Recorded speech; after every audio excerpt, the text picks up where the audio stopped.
সবাইকে আমন্ত্রণ জানাচ্ছি বিডি লাইভ 24 নিউজে। আপনাদের সাথে আছি আমি ফারজানা আক্তার অধরা। মুন্সিগঞ্জ 1 আসনে স্বতন্ত্র প্রার্থী হিসেবে মনোনয়নপত্র দাখিল করলেন বিএনপির দুই নেতা। এতক্ষণ শুনছিলেন শিরোনাম, বিস্তারিত দেখুন মুন্সিগঞ্জ প্রতিনিধি সাফিন আহমেদের রিপোর্টে।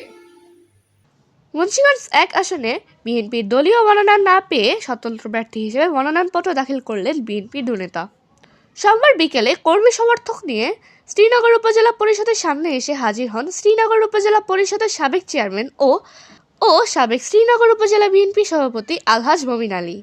বিকেল 4:30টায় তিনি সহকারী রিটার্নিং অফিসার শ্রীনগর উপজেলা নির্বাহী অফিসার মহিনুদ্দিন আহমেদের কাছে স্বতন্ত্র প্রার্থী হিসেবে মনোনয়নপত্র দাখিল করেন।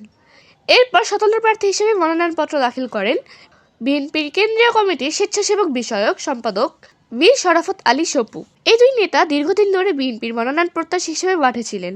উল্লেখ্য, মুন্সিগঞ্জ 1 আসনে বিএনপির দলীয় মনোনয়ন পান সিরাজদি খান উপজেলা বিএনপি সভাপতি শেখ মোহাম্মদ আবদুল্লাহ। সোমবার দুপুরে তিনি মুন্সিগঞ্জ জেলা রিটার্নিং অফিসারের কাছে মনোনয়নপত্র দাখিল করেন। ধন্যবাদ প্রিয় সাংবাদিক ভাইরা, আসসালামু আলাইকুম। আপনাদেরকে প্রথমে ধন্যবাদ। আমরা এখানে মনোনয়ন শ্রীনগর উপজেলা জমা দিলাম এবং সেটা আপনারা এবং জনগণের সবাইকে চাপের মুখে এ অর্থ এলাকার শ্রীনগর সিরাজদি খানের জনগণ তারা সবাই বলেছে যে মনোনয়ন জমা দেন।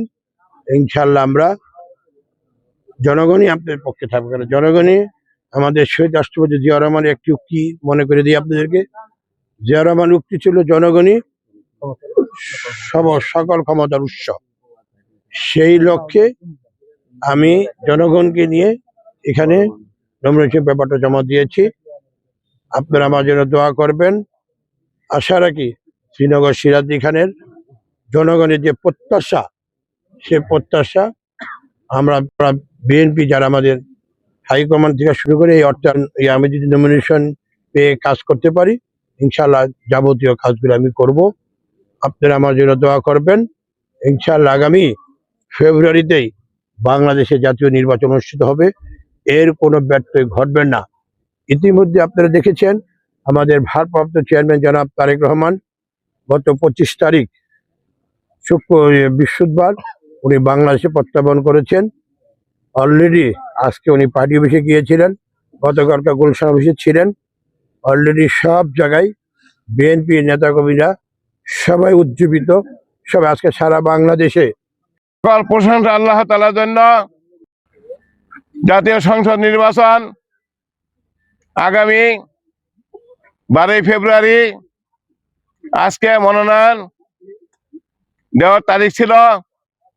আমি মুন্সিগঞ্জ 1 আসনের জনগণের চাপে মনোনয়ন দাখিল করিলাম। সর্বপ্রথম আমি আমাদের বাংলাদেশ জাতীয়তাবাদী দলের প্রতিষ্ঠাতা শহীদ প্রেসিডেন্ট জিয়া রহমানের রুহের মাগফিরাত কামনা করি। সেই সাথে আমাদের তিনবারের প্রধানমন্ত্রী দেশনেত্রী বেগম খালেদা জিয়া এবারকার হসপিটালে অসুস্থ আছেন। আল্লাহ যেন তারে অতি সত্ত্বর তাকে রোগ মুক্তি করে আমাদের মাঝে আনেন। আমাদের ভারপ্রাপ্ত চেয়ারম্যান জনাব তারেক রহমান সাহেব, আশা করি মুন্সিগঞ্জ 1 আসনের আশা আকাঙ্ক্ষা বিপুল ভোটের মাধ্যমে ইনশাল্লাহ আমাকে বিজয়ী করবে। ইনশাল্লাহ উপজেলা চেয়ারম্যান 2014 সালে আমি বিপুল ভোটের ব্যবধানে আওয়ামী লীগের প্রার্থীকে হারে 25,000 ভোটে আমি নির্বাচিত হয়েছিলাম, বেশি পেয়ে। আশা করি ইনশাল্লাহ এবারও আমাকে ইনশাল্লাহ মুন্সিগঞ্জ 1 আসনের সর্বোচ্চ জনগণ বিপুল ভোটের মাধ্যমে আমি ইনশাল্লাহ বিজয়ী করবে। সবাইকে ধন্যবাদ। আসসালাম। এতক্ষণ আমাদের সাথে থাকার জন্য ধন্যবাদ। সবসময় বিডি লাইভ 24 নিউজের সাথে থাকুন। বিডি লাইভ 24 নিউজ, সত্যের সন্ধানে অবিরাম।